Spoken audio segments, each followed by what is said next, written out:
Ini ada dua sisi Bapak Ibu, sisi law dan sisi grace. Law itu berbicara tentang aturan-aturan, tata cara layaknya agama gitu ya. Itu law. Grace itu berbicara tentang anugerah. Yang kita bahas hari ini, unmerited favor. Kita gak layak terima, tapi Tuhan kasih kami. Mereka bersalah langsung dihukum. Jadi ketika hukum Taurat diberikan, bangsa Israel bikin patung untuk emas gitu.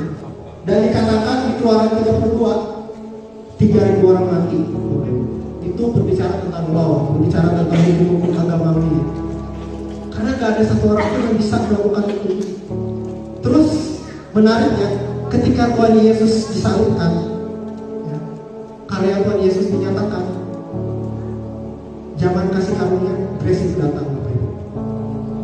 Ketika Roh Kudus diturunkan setelah Tuhan Yesus disalibkan, kalau di hukum Taurat baru aja keluar hukum Taurat 3.000 orang mati ya. Baru aja muncul zaman kasih karunia setelah Tuhan Yesus mengorbankan diri atas kayu salib. Bapak Ibu, Petrus berkhotbah 3.000 orang bertobat. Kebetulan nggak? Nggak. Jadi law ini bawa kematian, grace ini bawa kehidupan. Jadi law ini given, but grace and truth came by Jesus Christ. Jadi grace itu dikatakan came, Bapak Ibu, artinya datang. Jadi bukan kita yang mencari grace, tapi grace yang mendatangi hidup kita. Sama seperti domba yang hilang, ya, dia nggak mencari gembalanya yang mendatangi dia. Sama seperti Petrus, dia nggak mencari, Tuhan Yesus yang mendatangi dia. Begitu juga dengan kita, Bapak Ibu. Tuhan Yesus sendiri yang datang dalam kehidupan kita untuk menyelamatkan kita. Amin. Nah, ada hal yang menarik lagi, Bapak Ibu. Kalau kita lihat dua sisi ini, sisi law dan sisi grace, truth.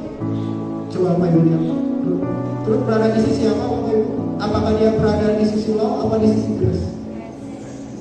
Truth itu tidak berada di sisi law, tapi truth berada di sisi grace by Jesus Christ. Artinya apa?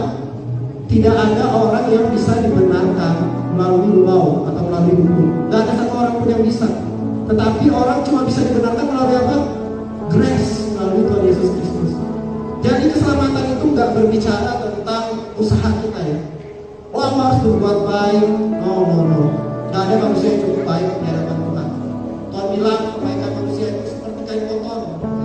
Kain kotor itu terjemahannya lagi. Kalau terjemahan bahasa aslinya itu adalah kain asken. Jadi orang Yahudi zaman dahulu, kalau dia lagi haid, lagi mens, itu dikatakan najis. Makanya perempuan yang 12 tahun pendarahan, dia itu diam-diam loh, cuma berani pegang ujung jubah Tuhan Yesus karena dia najis. Nah, jadi gak ada orang yang cukup baik di hadapan Tuhan. Semuanya berdosa. Karena itu kita perlu juru selamat. Nah, jadi unmerited favor yang pertama ini berbicara tentang orang yang sudah terima Tuhan Yesus sebagai juru selamatnya, yaitu kita diselamatkan bukan oleh usaha perbuatan baik kita, tetapi cuma melalui Yesus Kristus. Meskipun kita gak layak terimanya, kita orang berdosa, banyak kesalahan. Saya sendiri juga orang yang berdosa, saya banyak kesalahan, banyak kekurangan. Tapi diselamatkan bukan oleh atas dasar perbuatan baik, tetapi oleh apa yang Tuhan Yesus kerjakan buat kita di atas dia salib. Amin. Meskipun kita gak layak.